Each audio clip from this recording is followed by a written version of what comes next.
નમસ્કાર કલમયુદ્ધ સમાચારની સાથે હું છું આપની સાથે પાયલ બાંભણિયા। તો જોઈએ આજના મહત્વના સમાચારમાં। કોડીનાર શહેરમાં મોહરમ પર્વ નિમિત્તે ભવ્ય તાજિયા જુલુસ નીકળ્યા। મોટી સંખ્યામાં લોકો તાજિયા જુલુસ જોવા માટે ઉમટી પડ્યા।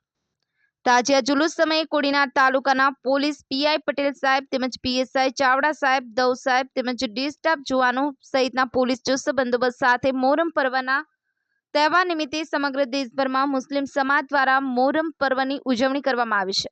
ત્યારે સોમનાથ જિલ્લાના કોડીનાર શહેરમાં વર્ષોથી મોહરમ પર્વ નિમિત્તે ભવ્ય તાજિયા જુલુસ કાઢવામાં આવે છે અને આસપાસના પંથકના હજારો લોકો આ તાજિયા જુલુસ જોવા માટે ઉમટી પડે છે। ત્યારે આજરોજ મોહરમ પર્વ નિમિત્તે કોડીનાર શહેરમાં ભવ્ય તાજિયા જુલુસ નીકળ્યા હતા। મોટી સંખ્યામાં લોકો તાજિયા જુલુસ જોવા માટે ઉમટી પડ્યા હતા। હિન્દુ મુસ્લિમ કોમી એકતા સાથે કોડીનારના માજી સાંસદ દિનુભાઈ સોલંકી તથા માજી નગરથી શિવાભાઈ સોલંકી ઉપસ્થિત રહ્યા હતા। હિન્દુ સમાજના દરેક આગેવાનો તેમજ વેપારી આલમે કોમી એકતાનું ઉદાહરણ પૂરું પાડેલ ભવ્ય તાજિયા જુલુસમાં હજારો લોકો આ તાજિયા જોવા માટે ઉમટી પડ્યા હતા। તેમજ ઠેર ઠેર શરબત, નાસ્તો, ચણા, સેવ ખમણી સહિતની વિવિધ નાસ્તાનું વિનામૂલ્યે વિતરણ કરવામાં આવ્યું હતું। જ્યારે મોહરમ પર્વની શાંતિપૂર્ણ રીતે ઉજવણી કરવામાં આવી હતી। સંવાદદાતા રજાક નાયા, કલમયુદ્ધ સમાચાર, કોડીનાર।